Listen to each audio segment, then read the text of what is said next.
Rescue workers and residents of Florida's Gulf Coast searched for missing people and picked up the pieces from wrecked homes on Thursday after Hurricane Ian tore through the area with howling winds, torrential rains, and raging surf and caused major power outages.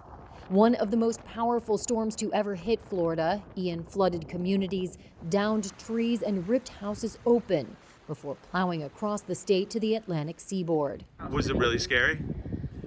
Yes, my stomach was in knots. I was kind of scared for my children, and I didn't want to lose any of our stuff, and that's all we have. The impacts of this storm are historic. Florida Governor Ron DeSantis on Thursday called the storm a 500-year flood event. We've never seen a flood event like this. We've never seen storm surge of this magnitude, and it hit an area where there's a lot of people in a lot of those low-lying areas, and it's going to end up doing extensive damage to a lot of people's homes.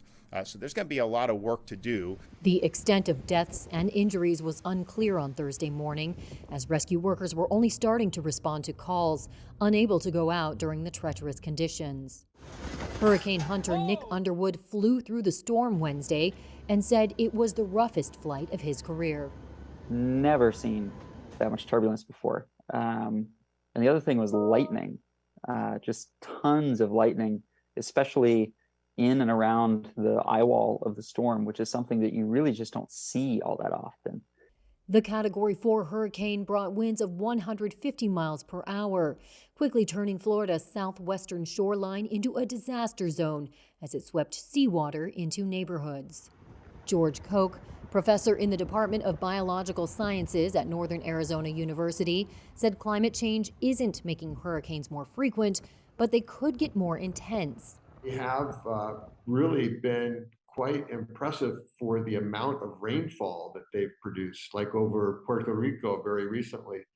And that's consistent with what the models say we may see more of in the future, more intense hurricanes. The National Hurricane Center said Ian, now a tropical storm, slackened as it trekked across Florida, but was still producing strong winds, heavy rains, and storm surge as it heads to Georgia, South Carolina, and North Carolina. Local power companies said Thursday more than 2.5 million homes and businesses in Florida remained without power.